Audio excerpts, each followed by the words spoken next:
A couple years ago, Jeep has decided to actually add a bed to the Wrangler while still keeping the off-road capabilities that the Wranglers always had. So is the 2021 Gladiator still relevant to the new 2023 ones?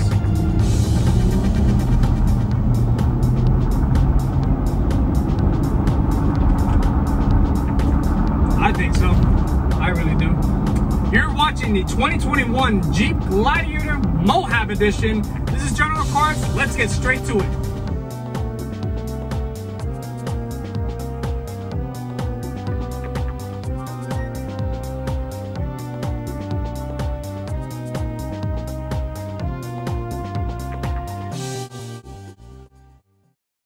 Real quick, I want to give a big shout out to Mazda of North Miami for providing me the vehicle I was able to show you guys today. These guys have a wide variety of vehicles ranging from the Miata all the way to the all-new Mazda CX-90.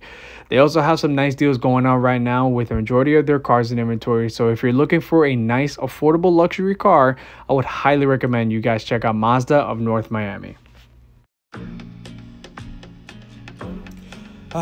Finally, we can actually review an actual truck in the channel. This is the 2021 Jeep Gladiator, an experiment that Jeep has tried and they have massively succeeded throughout the market. Even then, it comes with the diesel option. However, this one's just a normal V6, and there's a lot of features that we got to show you guys in this truck. Even though it's a 2021, it still has a great amount of features that can still compete with the 2023 today. Right, now sitting in the inside of the Gladiator, how does it feel? Well, it feels like a Wrangler. That's pretty much all I can say. It's exactly identical to the Wrangler. The only difference is that it has a truck bed in the back. And there's a couple of differences with suspension and stuff like that. Like it has Ram 1500 suspension, which we'll get into later. But for now, what I can say is that it feels just like the Wrangler's interior. And I'm not saying that the Wrangler's interior is bad. Ever since Jeep has upgraded the Wrangler a few years ago, they have changed the game, and they have recently updated the Wrangler again with an all new interior and stuff. It looks even nicer than this one, but for now what we're dealing with is a 2021 Gladiator, and it has really good amenities in here. I will say that it's way better than the old Wrangler interiors. I can definitely say that. And quality,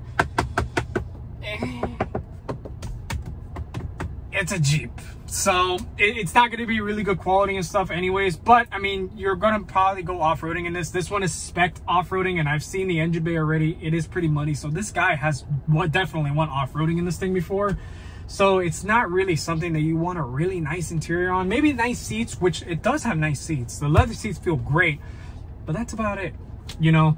But other than that, enough talking about that. How does the seating position feel? I'm 6 feet tall. It feels great. I do see a large amount of the hood, given that this has a little bit of a higher seating position than some of the other trucks and stuff, and normal cars as well. So I do see quite a bit of the hood, especially that gigantic hood scoop that it has. But I still feel nice and low. I still feel great. Lumbar support is available, but they're all manual seat adjustment, by the way. There's not a single Wrangler, not a single Gladiator that you can get with electric powered seat adjustments.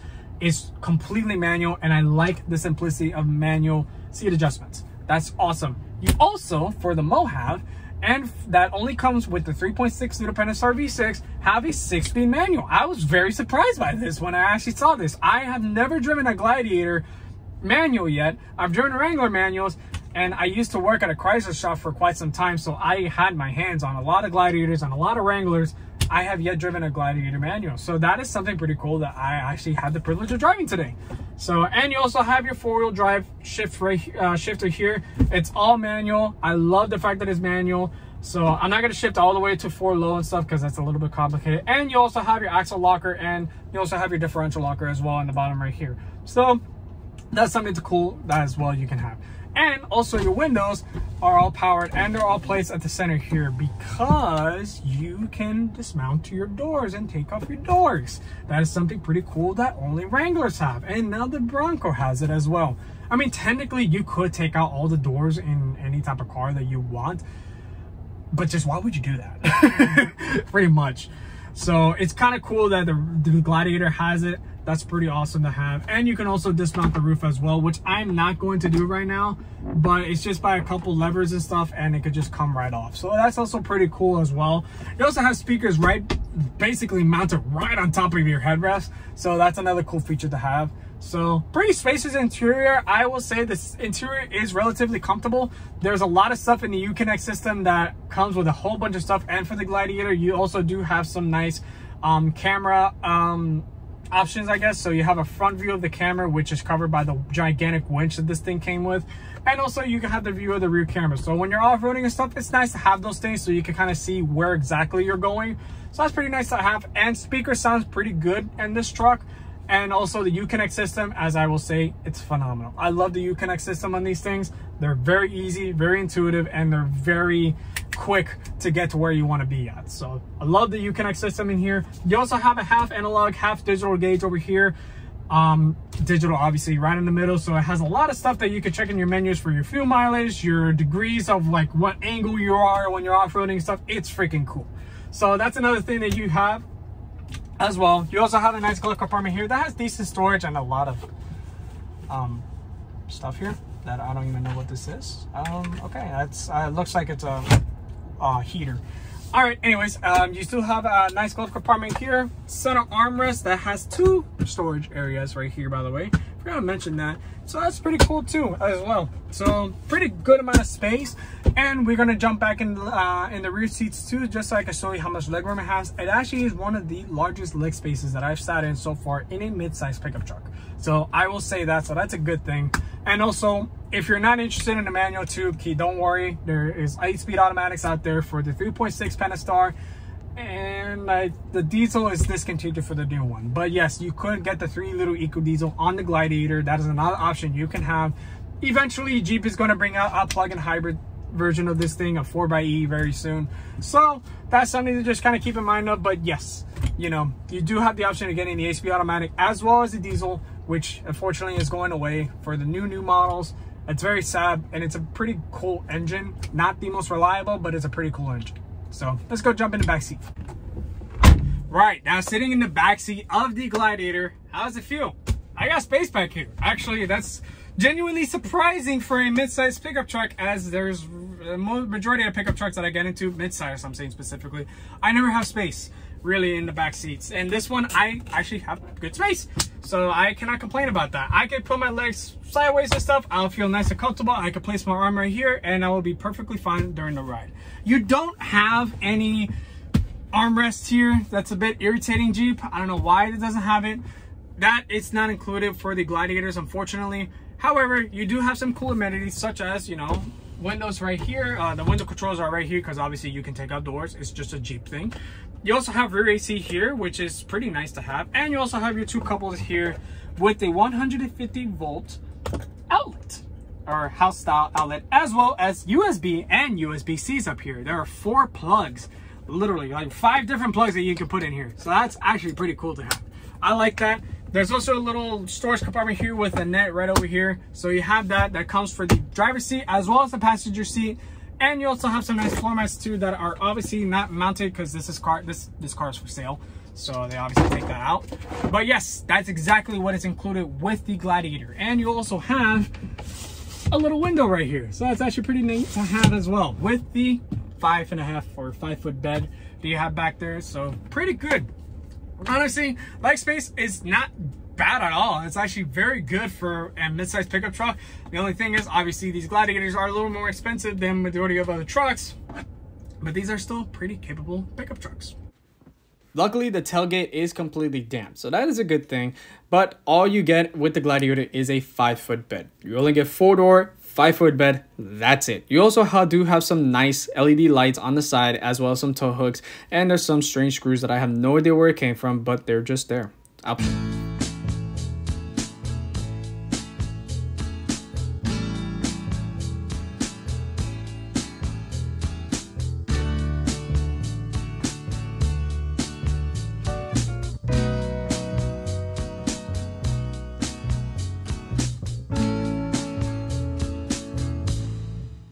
Right, now fully taking off on the Gladiator, completely on the road now. We're gonna just see how it drives. Now, I will warn you also with one more thing.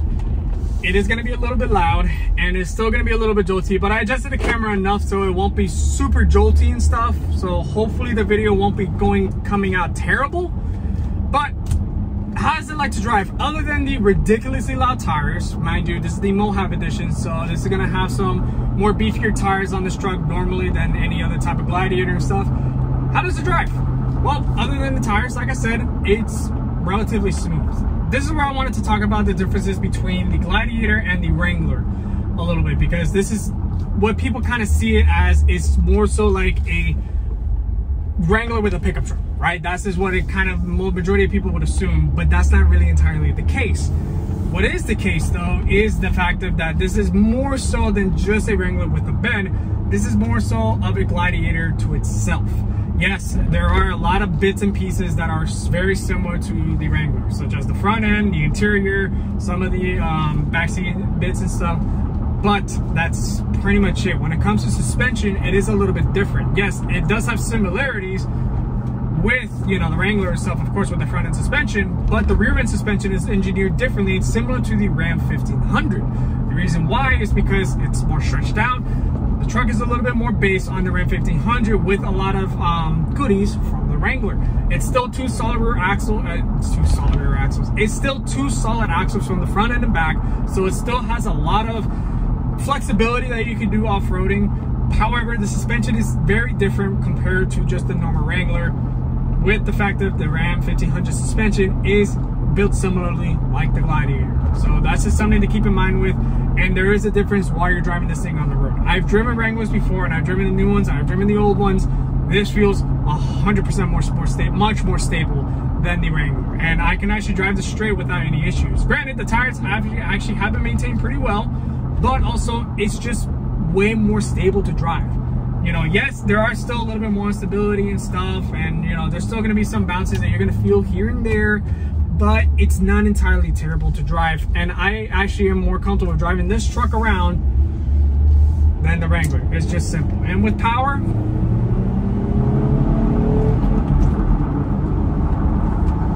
it's not going to be going anywhere fast whatsoever. It's, remember, I mean, this has gigantic tires. This is a heavy ass truck in the end of the day. That's just made to go off-roading, and it has a V6 that makes less than 300 horsepower. So this is, mind you, the 3.6 liter Pentastar V6 that Jeep has had, Chrysler has had in general for ages, making around 285 horsepower. I forgot how much torque it makes. I believe it's maybe over 300 pound-feet of torque. Don't count me on that. I forgot. I did not look at that. So yes, it's not going to be the most powerful engine in the world, and don't really count it to be the most powerful engine in the world. But with the 6-speed automatic, it does make it a little bit more fun to rev this thing out. And here's another thing I want to talk about, that clutch. I don't know what Jeep exactly did to this clutch, but this is one of the weirdest clutches that I have driven so far. This is the clutch, effortless clutch system that Jeep has for some stupid freaking reason, and I don't like it.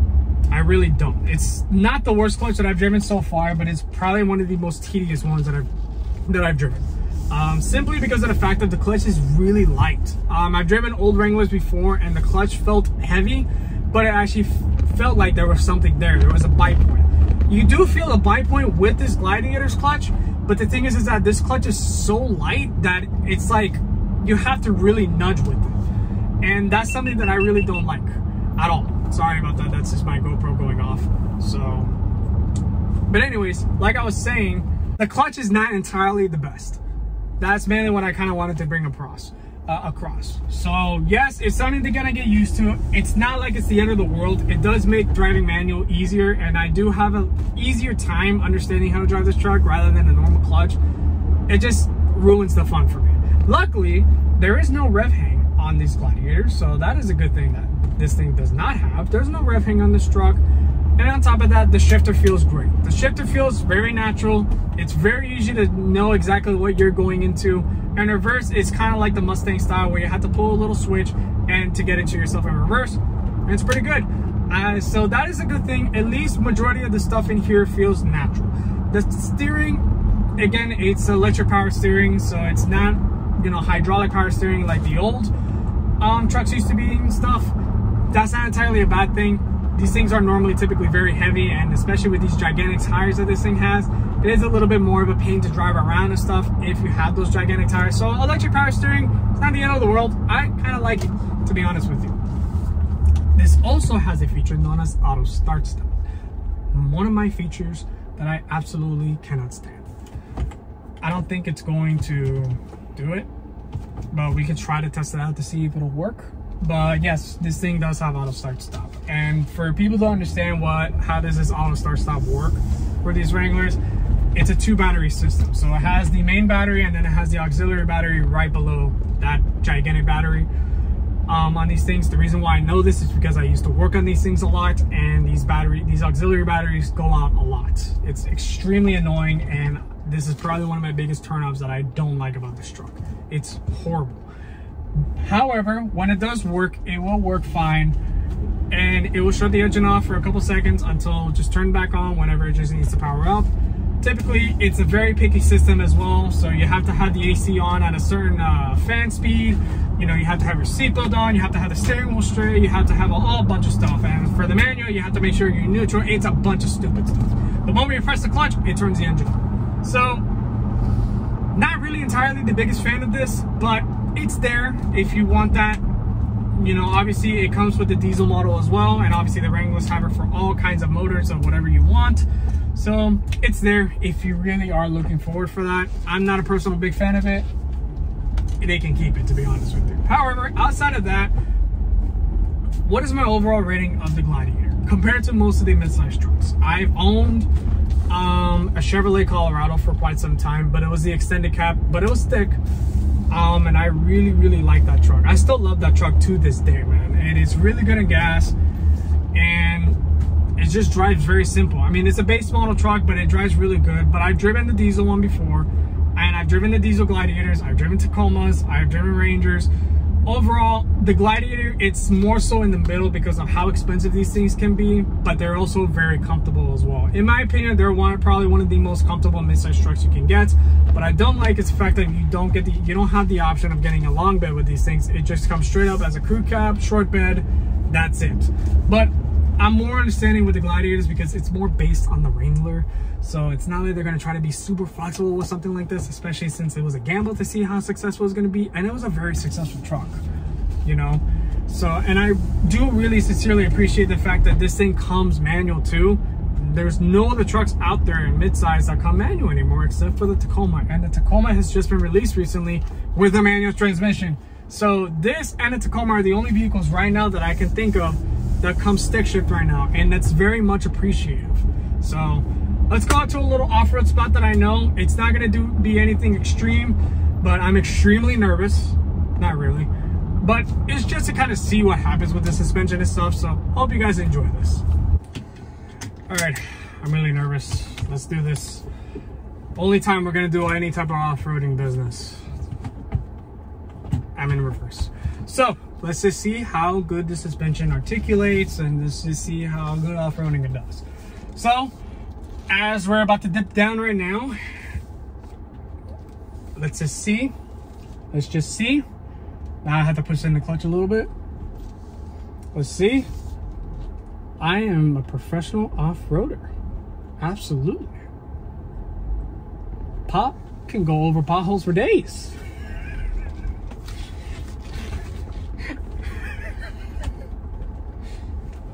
Let's bring it around. So we can show the rear suspension articulating itself. Obviously, Gladiators and Wranglers can, you know, handle a lot more tougher terrain. I would love to do that, but you know, not in something like this. Just my feet, because this is a very big, steep. This is very steep. Oh my god. Oh boy. Oh boy. Oh boy. I'm nervous, guys. We made it. Suspension has been articulated. I tried. I can't really go off-roading like crazy or anything like that. But yes, you know, the Gladiator obviously can handle a lot more like steeper terrains and stuff like that. But, you know, this is a car that's going for sale. So obviously I'm not going to do anything extreme. But it could do a lot better than that. I would love to actually go off-roading in this thing, but yeah, that's exactly, at least you saw something. So at least it counts. I did something that a Jeep can do. All right, so now taking off, and we're about to close this video up. So, in my honest opinions about these Gladiators, they're really nice trucks. I do like the fact that they do come diesel. I don't like the fact that they don't have a long bed, but I like the fact of how these things ride. I'm not a fan of the loud tires and stuff, but obviously you can get different options and stuff. But overall, it's not entirely a terrible truck. I will say that the Wrangler is not my favorite SUV out there, and especially since the Bronco has came out. I am more of a fan of the Bronco, but the Gladiator is not entirely terrible. And I genuinely like the Gladiator a lot. You know, the interior feels great. I love the seating position in these trucks, and they drive pretty smooth. So I would 100% rather get a Gladiator than a Wrangler. Style-wise, I do like the Wranglers a little bit more. I'm not really crazy about how the taillights stick out on these Gladiators. Not my style. They look kind of ugly. But other than that, really, it's a great truck. It's honestly a really good truck. And if you really don't need a truck that has a lot of amenities on it and stuff, save your money, buy a more base model Gladiator. It's not going to disappoint you at all. They're really good trucks. And if you want a diesel, you could have the diesel as well. And these things tow really good as well. With the V6 and the 8-speed automatic, they could tow almost at 8,000 pounds. And that's one of the highest leading class, you know, towing rates that you can get in any truck. And the Colorado diesel, when it came diesel, I'm not talking about the brand new one, by the way. The brand new one tows very close to 8,000 pounds. It's a little bit like 100 pounds more than what this thing can do with the V6. So it's really not a big disappointment at all. And I genuinely like how these things run. I like how these things drive. They're not a disappointment. So if you guys are interested with this Gladiator, come swing by at North Miami Mazda. That's where this truck is at right now. They're having it for sale right now, and I have to be honest with you, it drives really good. I've taken care of it. I went a little off-roading with it. Just kidding. But it's a really good truck, and genuinely, I'm not disappointed with this thing at all. Take care, guys. I was never a fan of Wranglers whatsoever because they just drive so unstable, but the Gladiator is definitely a different vehicle. It drives really good. It has a lot of good options in it, and I am so happy that they have a diesel option for this truck. I gotta say, it is a good truck. Until next time.